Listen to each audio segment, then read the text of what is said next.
said, you know what? Instead of asking for a mortgage, I'm going to offer a mortgage. Let me repeat that. Instead of asking to borrow money, I'm going to offer the opportunity for somebody to invest. If you're a real estate investor and are wondering how to raise and leverage private money to make more profit on every deal, then you're in the right place. On Raising Private Money, we'll speak with new and seasoned investors to dissect their deals and extract the best tips and strategies to help you get the money, because the money comes first. Now here's your host, Jay Conner.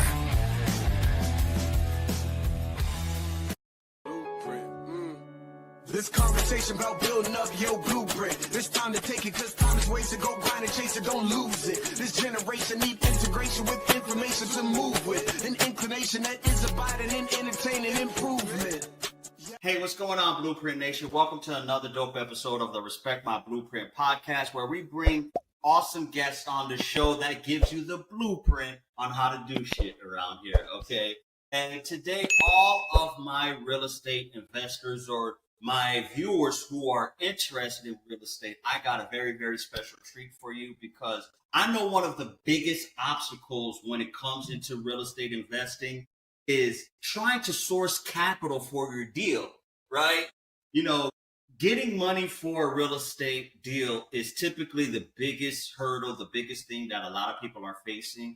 But what if I told you you can bypass the banks? You can go ahead and not experience the hardships or break down some of the myths and misconceptions you may have as far as getting into your first investment property. What if I even tell you there's strategies out there you can get into real estate investing for little to no money? All right. So I know you, for my real estate investors out there, you're going to be super excited about today's show, because we have an extraordinary and an expert in this field that's going to go ahead and share with us some of these gems. And he doesn't just beg big banks, okay? What he does, he bypasses them, like I said, all right? Known as the private money authority, my guest today has turned rejection into millions, raising $2 million in 90 days without any bank, credit, or hard money lender, believe it or not, ladies and gentlemen. So if you're tired of if you're tired of watching deals slip away in your fingertips because of dealing with cash, well, guess what? This is your wake-up call today, as this is the episode we're going to go ahead and break down some of these myths and barriers. My guest today is here to drop the real blueprint to funding freedom in your next real estate deal. So without any further ado, let's go ahead and welcome my guest today, Jay O'Connor. How you doing today, Jay? Wesley, I'm doing fantastic, and thank you so much for inviting me to come along, talk about my favorite topic that I'm so passionate about, and that's private money for real estate funding. And the reason I'm so excited about it is because private money's had more of an impact on my real estate investing business than any other strategy I've employed. When I first started raising private money all the way back in February of 2009, my real estate investing business tripled in the midst of all those foreclosures, tripled in the midst of banks not loaning money, hard money lenders not loaning money. But because of private money, my business tripled. And you know what, Wesley? Jay Conner has never missed out on a deal since that time for not having the money.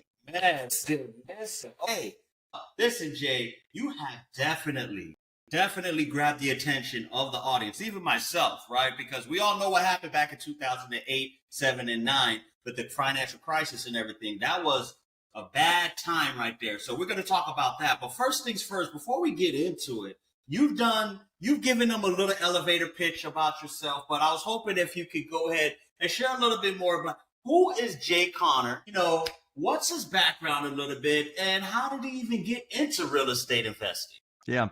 So my wife, Carol Joy, and I, we live here in eastern North Carolina in a real small, teeny tiny town called Morehead City, North Carolina. Population only 8,000 people in Morehead City. Our total target market that we invest in is only 40,000 people, but I've rehabbed and flipped over 500 houses now since being in real estate. We actually started way back in 2003. And our average profits right now are $86,000 per deal, per profit per deal. And I don't share that to brag at all, Wesley. I share that to make a point. And that is, there's an argument to be made to be a big fish in a small pond. So this is a small market, but we dominate the market. We dominate the market with our marketing, finding motivated sellers of off-market houses that are not in the multiple listing service. I haven't bought a house out of the multiple listing service since before COVID. Okay. So you don't mess with the MLS at all, right? Well, there's nothing in there. There's no deals in there, and there's no inventory, and there's a whole lot more demand than there is supply. So all the houses that we buy are directly from for sale by owners, off-market houses. So yeah, we started all the way back in 2003. Before 2003, for decades, I was in the mobile home industry, manufactured housing. My dad, Wallace Connor, he's almost 92 years old right now, and he's still a developer and building 350 houses right now at 91 and a half years old. But yeah, I was in the mobile home business. I grew up in that industry of helping families be able to purchase affordable housing. And so that industry fell out of favor with Wall Street in the early 2000s, and the financing for the consumer went away. So I knew if I ever got out of mobile homes, I wanted to get into single family houses and flip houses. This was before HGTV even existed back then. And so, yeah, we've been buying and selling. We've been buying and selling houses since 2003. We've done hundreds and hundreds of deals. I got 47 private lenders right now, individuals that are funding our deals. And when I started out, of course, I just started out with one, right? And it grew from there. My first private lender, I got $500,000 from that private lender. But I tell you what makes this world so different for me and the way I go about raising private money. You know what's interesting, Wesley? I've never asked anybody for money. Ever since I started attracting money, funding back in 2009, I've yet to ask anybody for money, and I've never pitched a deal. Hey, look, Wesley, I'm going to take a little risk right now, and I'm going to ask you a question. I think I know the answer to it, but I'm going to ask you anyway. Have you ever heard the guru stand up on stage instructing real estate investors, and he or she said something to this effect? Well, just get the deal under contract. The money will show up. I want to throw up. That's the stupidest thing I ever heard in my life. I mean, you get a deal under contract, is a box of money just going to fall out of the sky and land on your front door? The money's going to show up? Or has money got legs? Is it like go chase you around and say, oh, you got a deal, let me give you some money? That's stupid. And so it only makes sense to me. The money comes first. Get the money lined up. There's always deals. There's always going to be deals.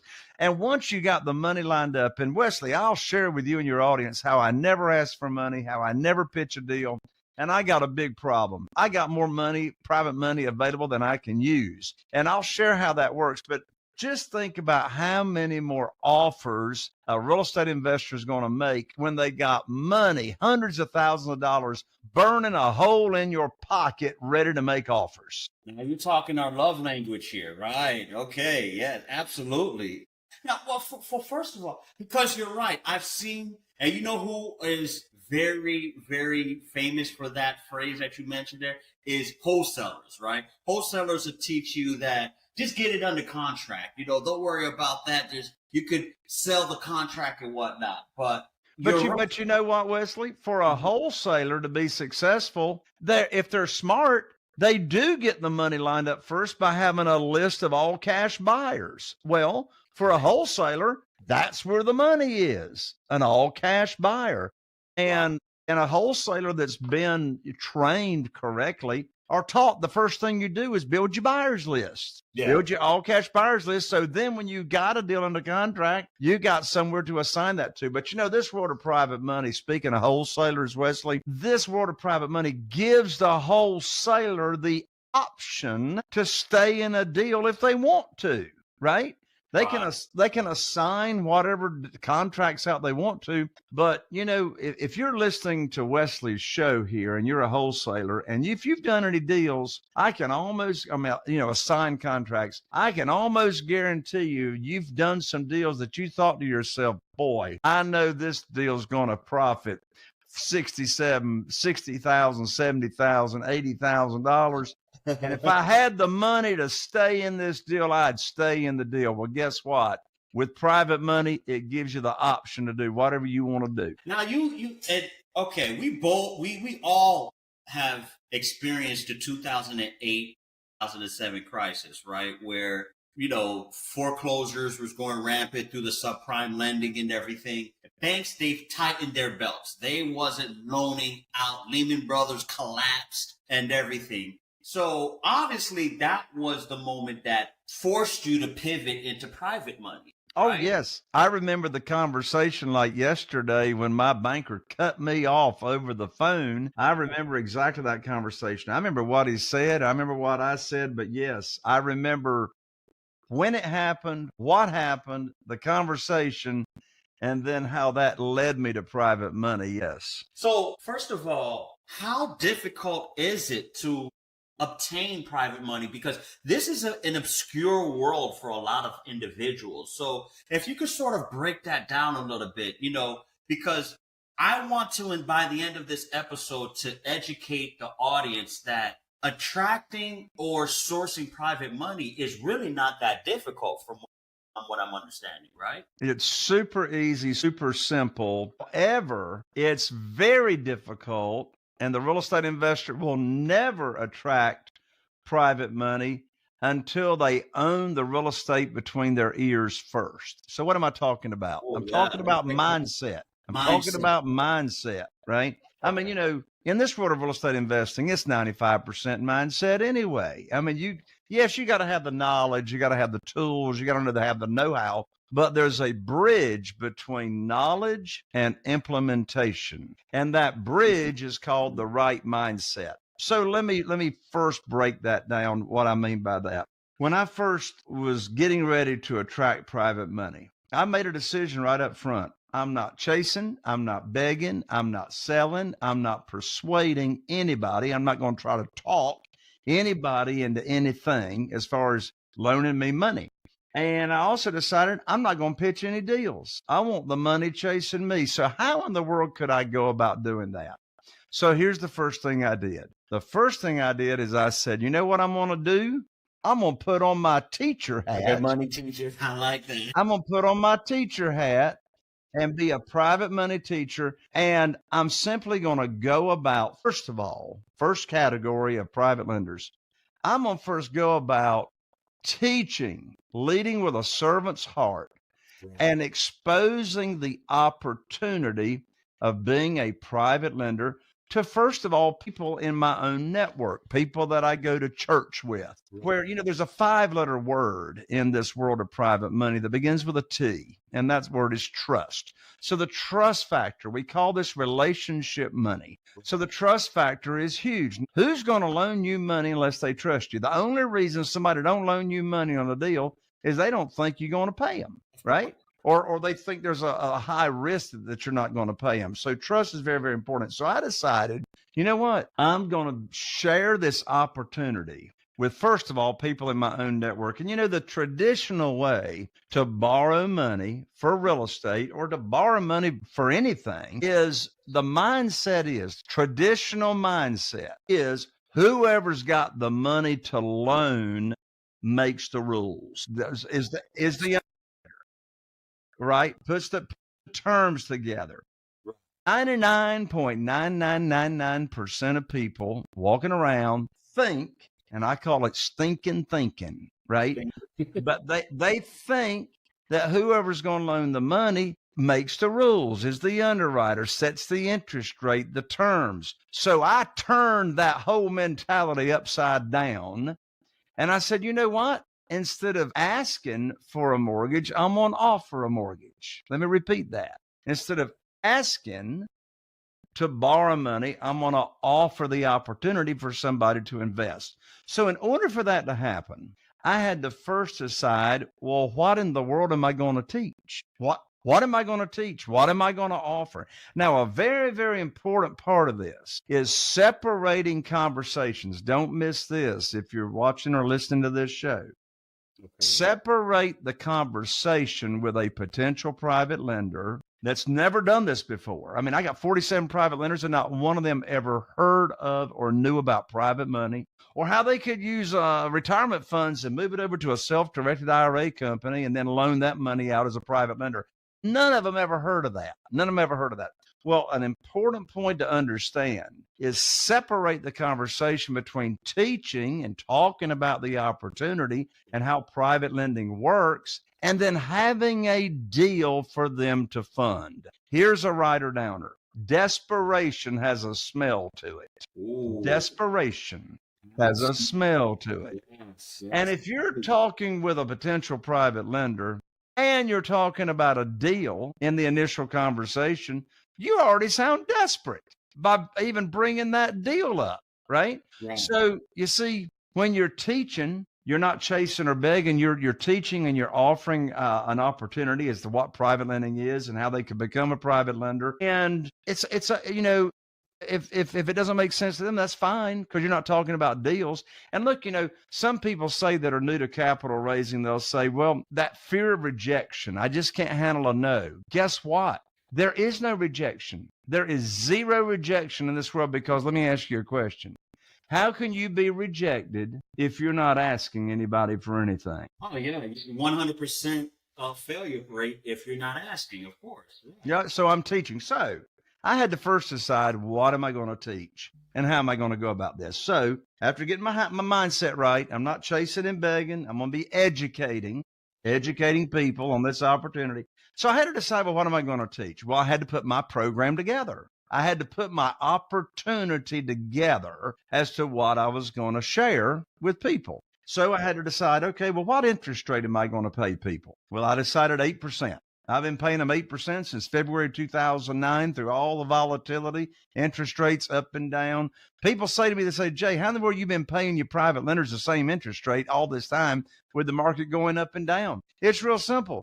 8% ever since 2009 is a whole lot more money than they can get in a local bank, in a savings account, or even a 7-month or 12-month CD. And since I started doing it, it's gone from below 3% all the way down to below 1%, all the way up to 5% a year and a half ago. Now it's down below 3% again. Well, 8% is higher than all that. And secondly, I'm paying them the same thing since 2009 because I make the rules, not them. I make the rules. You make the rules. So I decided I was going to pay them 8%. I had to decide, well, how am I going to protect them, right? How are we going to mitigate the risk? Well, I decided I'm not going to borrow more than 75% of the after repaired value. I didn't say 75% of purchase price, 75% of after repaired value. That's why I always bring home a big check when I buy a property. Who wants to get paid to buy properties and take none of your own money to the closing table, right? So conservative loan to value based off of the after repaired value. How else am I going to protect them? Well, I decided that I'm not going to borrow any unsecured money. They're going to get a promissory note, and I'm going to collateralize that note with, here in North Carolina, a deed of trust. Most people call it a mortgage. So I'm not going to borrow unsecured money. I also decided I'm going to protect them by naming them as the mortgagee on the insurance policy. That gives them another layer of protection. So I want to give them all the same protection that a bank would get. So that's what I did. I put my program together, my opportunity together. And let me tell you and share, Wesley, how I got my first $500,000 as an example without asking for money. So here we go. Let's do it. Carol Joy and I, we've been going for years to church, to the Morehead City Church of Christ on Barber Road here in Morehead City. And a gentleman by the name of Wayne and I had known each other for quite a while. And so we were going to Bible study on Wednesday night at 7:30. And I walked in the foyer. I'm looking for Wayne, and there he was. So I walked up to Wayne, and I said to Wayne, Wayne, I got something I want to talk with you about confidentially after Bible study. Have you got a few minutes? He said, sure. So Bible study's over. We walk down to the nursery. We walk in the nursery and shut the door. Here's exactly what I said to Wayne. This is exactly what I said to Wayne. I said, Wayne, you know everybody in this town. And he did. He was the original Zenith television dealer in Morehead City, North Carolina. Now, if you don't know who the Zenith television dealer was in your town, that's because you're too young to remember life before Walmart came to town. Right. What did you do back then? You went to the Zenith television dealer and he sold it to you. He financed it.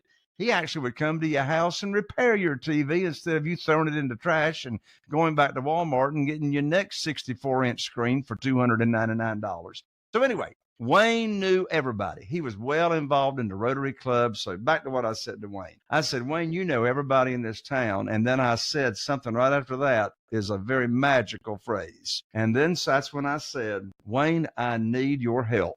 There's a writer downer. I mean, God created us to help people. Most people want to help other people.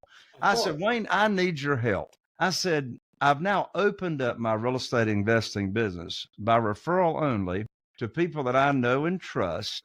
And here's what I need your help with.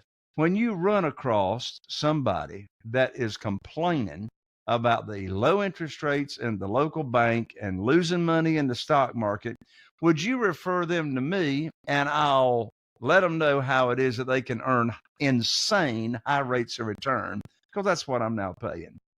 Well, what do you think Wayne said? Wayne looked at me and he says, well, now, Brother Jay, what you got going on there? And I said, well, are you saying that you and your wife might be interested in participating? He said, well, I might. I said, well, why is that? He said, because I'm losing money in the stock market and I'm not making much money at the local bank. He said, well, Wayne says, well, what kind of interest rate are you paying? And I said, well, Wayne, that sort of depends on the deal. I said, what sounds high to you? He said, well, I'm making less than 3% in the local bank and I'm losing money in the stock market. He said, I don't know, maybe 5 or 6%. I said, Wayne, I can't pay you 5 or 6%, but I can pay you 8%. He said, put me down for $250,000. And so the next day I went to him and his wife's home. And I came figuratively with my teacher hat on, my whole mindset. And I came there not to ask them for money. I came there to teach them what private money, private lending is, and the opportunity I have. And so they first of all understood when I told them, I said, a private lender like yourself is simply an individual that loans money from either your investment capital and or your retirement funds. And I pay high rates of return safely and securely to my private lenders. So I taught them, I said, here's the interest rate I pay. Here's how you can get your money back in case of an emergency. Here's how you're protected as a lender, etc. And so, and I'm not bringing up any deals. I'm not talking any deals. You never brought any deals up. You just no deals. Opportunity, right? No deals. And so by the end of that conversation and 2 cups of coffee, that too came $500,000. Double. That they wanted to invest. And so here's what I told them. I said, y'all, I'm going to put your money to work for you just as soon as possible. I'll call you up when I got a deal for you. And they said, okay. So about a week went by, and Wesley, you know what I did? I called them up with what I call the good news phone call. The good news phone call. Everybody likes good news, and like you say, they like love language, right? So I'm going to share with you, Wesley, you and your audience right now, the exact script as to what I say in the good news phone call that gets all my deals funded 100% of the time.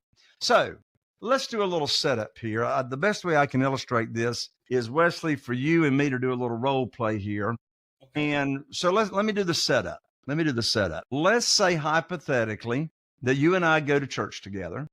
And let's say hypothetically we've known each other for some time and we've hung out together and, you know, we have a relationship and we like each other. Let's also hypothetically assume that you worked for an employer that you no longer work for. And let's say you still got a 401k with the plan administrator at that previous employer and you're not happy with the volatility. I mean, that 401k is in the stock market and you're not happy with it.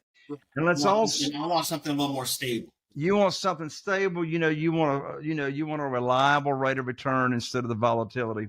And let's also hypothetically assume I've taught you about the my opportunity, and you like it. You like the 8%. You like how you're protected. And let's also assume I have already introduced you to the self-directed IRA company I recommend. And let's assume you've moved that $150,000 that you had in that 401k over to the self-directed IRA company, and you're waiting for the good news phone call. Because I told you I'd call you up when I got a deal for you to fund. So I call you. So that's the setup. So I call you up, you answer the phone, we have a little chit chat. And then here's exactly what I say in the good news phone call. I say, Wesley, I got great news for you. I can now put your money to work. I've got a house in Newport, North Carolina with an under contract to purchase with an after repaired value of $200,000. Now, the funding required for the deal matches up to what you have to invest. The funding requires $150,000. Now, closing is going to be next Thursday. I'll need for you to have your funds wired to my real estate attorney's trust account by next Wednesday. I'm going to have my attorney email you the wiring instructions to their trust account. That's the end of the conversation. The most stupid thing I could do is ask you, do you want to fund the deal? Of course you want to fund the deal. And here's 3 big reasons why Wesley wants to fund my deal. Number 1 reason Wesley wants to fund my deal in this example is because, for goodness sakes, he trusted me to move his $150,000 over to the self-directed IRA company. He wouldn't have done that, unless he trusted me and he liked my recommendation, right? So you see, in that initial conversation with Wesley, I become his trusted advisor as to how to get high rates of return safely and securely. So that's number 1 reason he trusted me. He moved the money over to the self-directed IRA company with no deal attached to it yet. The second reason Wesley wants to fund my deal is he knows I'm not going to bring a deal for him to fund unless it matches the criteria of the opportunity that I already taught him. Did you hear the numbers that I said in the script? I told Wesley I've got a house under contract with an after repaired value of $200,000. I told him the funding required for the deal is $150,000. That's 75% of the after repaired value. And the third reason Wesley is dying on the vine to fund my deal is because he's not making any money until I put his money to work. I'm not paying him any interest until he is funding a deal with his retirement funds. Those are the 3 big reasons why Wesley cannot wait to wire those funds to my real estate attorney's trust account. Makes sense.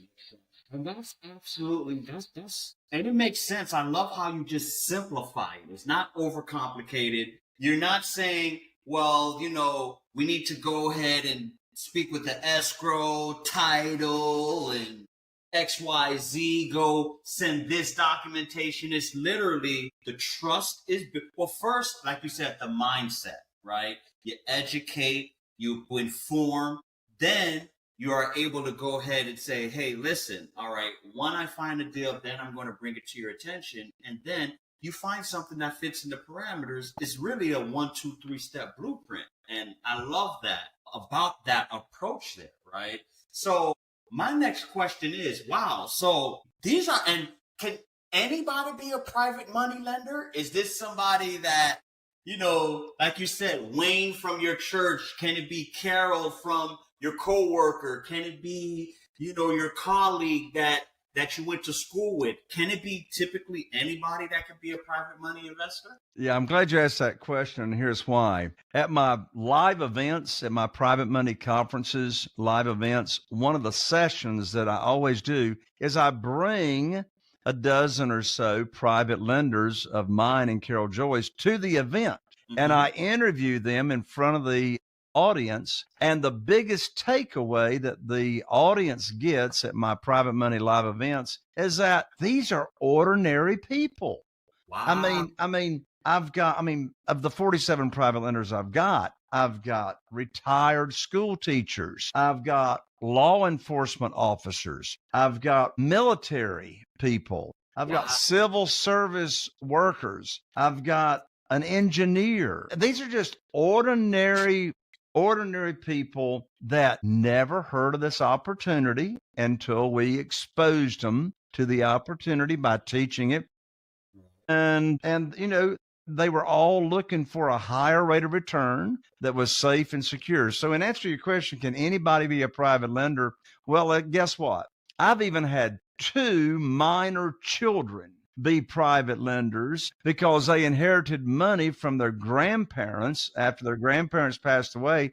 And the parents didn't know what to do with that inheritance money and didn't want to get just a little bit of money in the local bank. And so their parents knew that I had this private lending opportunity. So the minor children became private lenders. So yes, anybody that can fog a mirror that's got either, liquid assets or retirement funds that they're not happy with can be a private lender. Wow, that's fun. Okay. So this is great because this now lets the audience know, hey, if I want to become a private money lender, there's really no type of special education or formal training that needs to go. They would need to undertake in order to do this, right? Okay. So now let's go to the consumer side, right? I'm somebody, and first of all, the private money, does this typically work for investment properties or more for properties that you're looking to occupy as to live in? What's the better fit there? Yeah, typically you can, but typically you're not going to be using private money for your primary residence because the length of the note with a private lender is typically going to be in that 2-year time frame.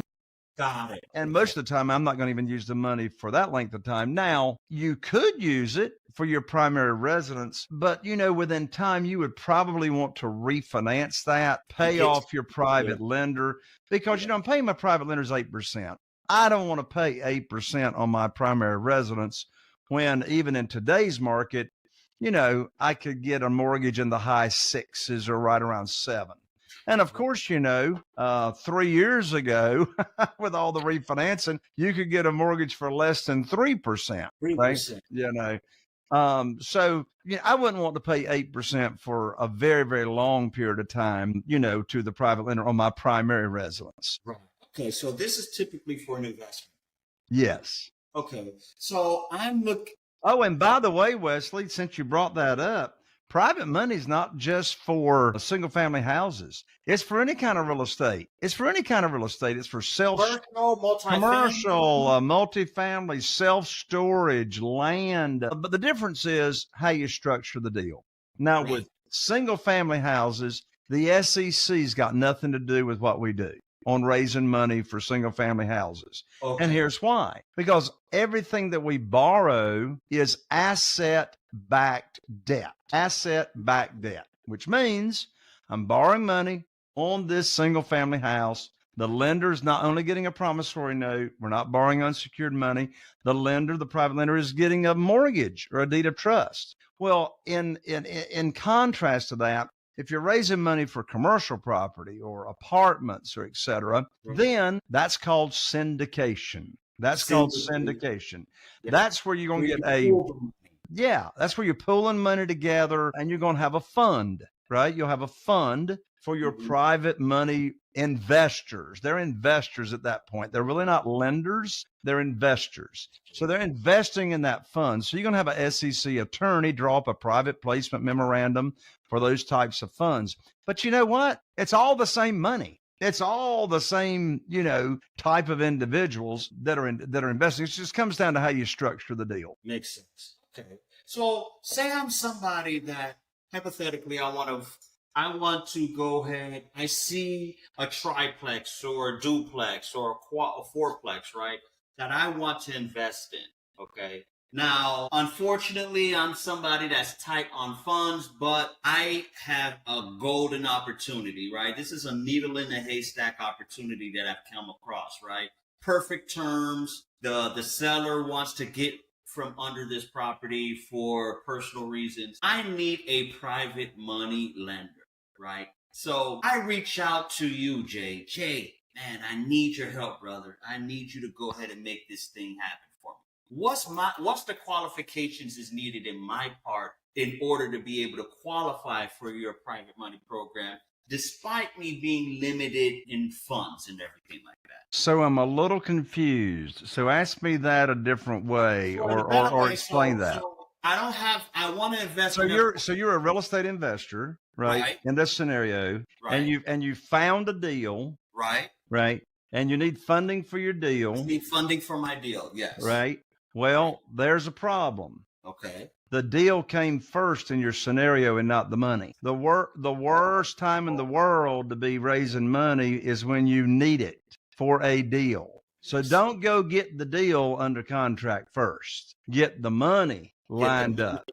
Get the money first, right? So you've already got a verbal pledge, a verbal commitment from your private money lender or private money lenders. Then you call them up with the good news phone call with that deal you've got under contract, right?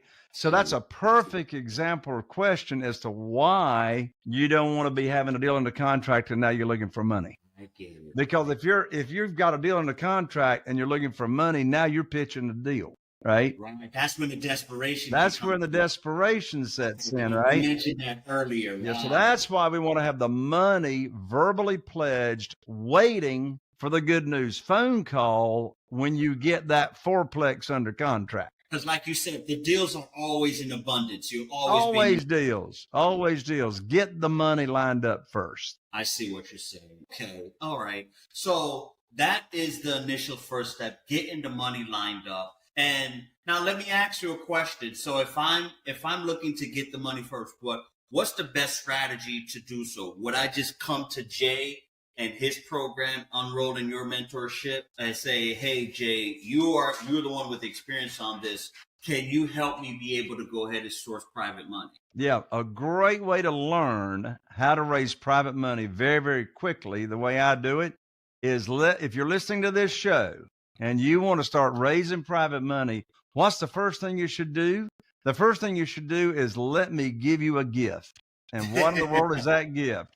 And the gift is I'd love to give you my bestseller, my best-selling book, which is called Where to Get the Money Now. This is not an ebook downloadable. Yes, the post office is still in business. I'll express mail this book to you. It's called Where to Get the Money Now. Subtitle, How and Where to Get Money for Your Real Estate Deals Without Relying on Traditional Lenders or Hard Money Lenders. I'm even going to include 2 tickets valued at $3,000 to my private money conference live event.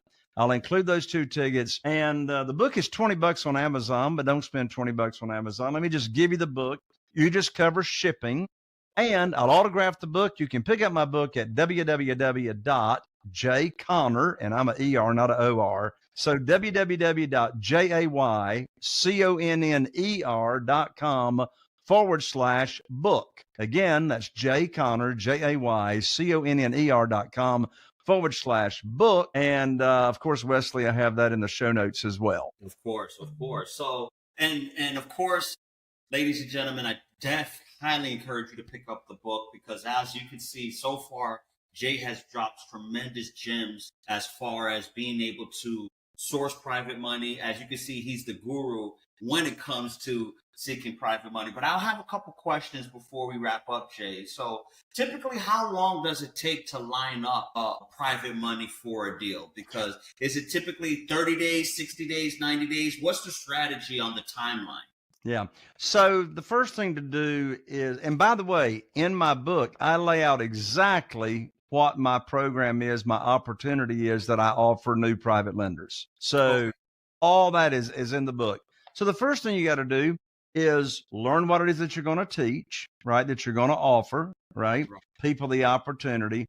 And I have many, many members in my private money community, my students that raise hundreds of thousands of dollars in less than 30 days. As I shared my story with Wayne, I got $500,000 committed in less than 24 hours of even mentioning what this, opportunity is. But you got to know what it is that you're going to, what is it you're going to teach. So realistically, 30 days ish. 30 days ish. Okay. And typically the investment timeline for the lender, you says 2 years. This is not a long term or not a 10, 15-year conventional mortgage or anything. 2 years. And after that,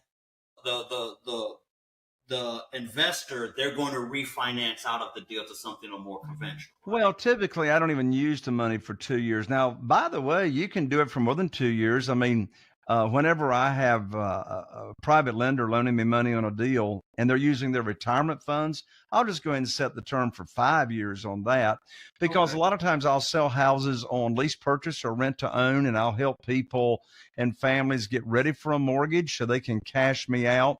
But if I'm doing a flip, typically I'm in and out of that, within 9 months or whatever. So I'll pay the private lender off when I cash out of the deal, and then I'll reinvest their private money on the next deal. Mm-hmm.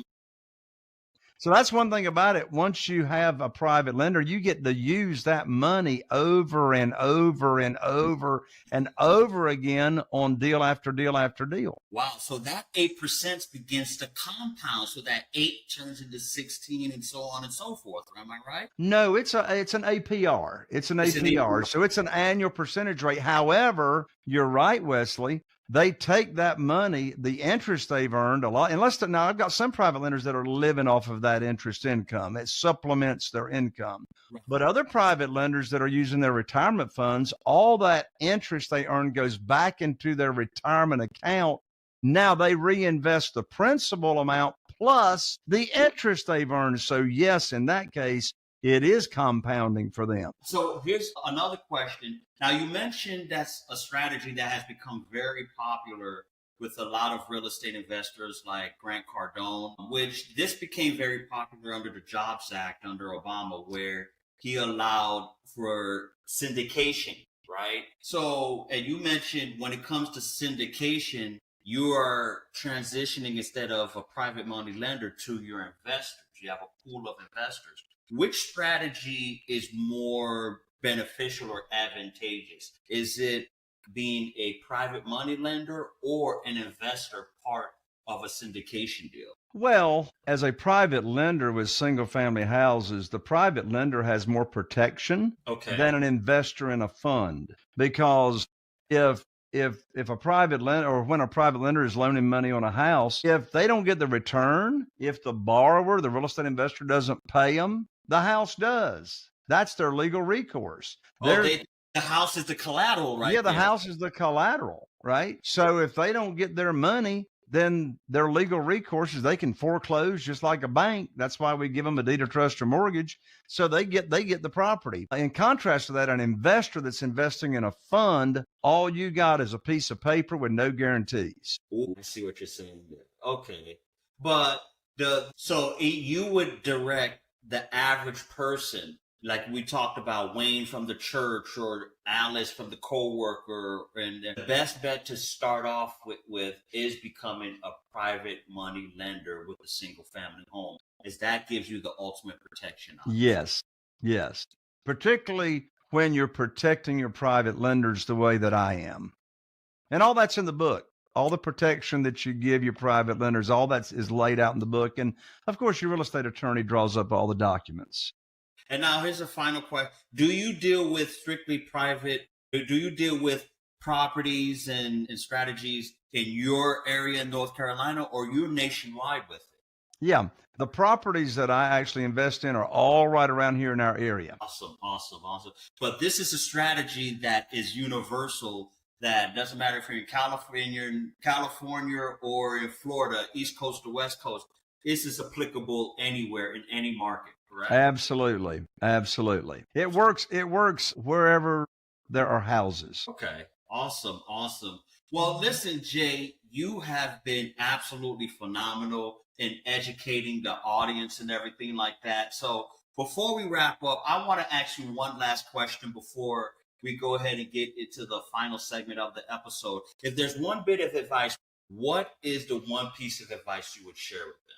And that would be for a real estate investor that's wanting to raise private money? Exactly, yes. Yes. Order my book and get educated. That's what I would say. Get educated, get the mindset. And that's all what it takes, because obviously when you're educated, when you have the mindset, that puts you in a position to be able to educate others and to be able to start sourcing capital. And of course, like you said, get the money first before you start searching for the deal. Yes. That's the biggest takeaway right there I've taken away from today's episode. So, Jay, listen, first of all, before we wrap up, I know you have a YouTube channel. You're on LinkedIn as well, too. So if you could share with the audience how they can find you, which I wasn't even aware. You got a conference coming up. So tell the audience how they can connect with you. I'm pretty sure they have a lot of questions. There's a lot of interest right now from everybody that's watching this episode. And I also, one final time, give them instructions on how they can get that signed autographed copy of the book with the 2 tickets in it. Share it with the audience so they can go ahead and hear one more time from you. Sure, absolutely. So go to www.jayconner.com/book. And right there on that page, you'll have my contact information as well. It'll be right there in the envelope with the book. Woo, man. Listen, ladies and gentlemen, I'm going to grab me a copy. Make sure you grab a copy. Let's show Jay all of the support, all of the love that he deserves. You know, thanks for having him being on today's show to educate us, because, again, I know a lot of individuals out there that's wanting to get into real estate investing probably was thinking, man, I'm having a tough time getting funding from banks. My credit is not too good. You know, I don't have the financials or anything like that. But guess what? There's ordinary folks out there that can be able to help you fund your next deal. So it's definitely good to know that there's options out there, and Jay has definitely provided a gem with that. But listen, if you want to be able, and of course, all of the book directions to be able to get Jay's book will be in the show notes, as well as to be able to go ahead and connect with Jay. Check out his YouTube, give him a follow on LinkedIn as well too. Let's go ahead and give him all of the love and support that he deserves. Jay, thanks for coming on today. You've been absolutely phenomenal. I appreciate you, and always keep doing the right thing out there. As you know, what you're doing the Lord's work by being able to go ahead and help people earn a high return on their money, as well as providing housing for individuals out there. So keep doing the good work out there, my friend. Thank you, Wesley. And by the way, I didn't mention my podcast. If you've enjoyed this show, come over and check out my show. It's on all the podcast platforms. Just search for Raising Private Money. I'm in my 8th year now, over 800 episodes. And twice a week, I interview real estate investors that have raised private money and how they've gone about raising private money as well. So come join me at that party. Just search for Raising Private Money with Jay Conner. Wesley, God bless you. Thank you so much. You're very welcome, man. Jay, thank you so much. As well as, ladies and gentlemen, check out the Respect My Blueprint podcast every Monday, Wednesday, and Friday at 8 p.m. And always, always, always be safe out there, ladies and gentlemen. Catch you on the flip side. Take care. Bye-bye.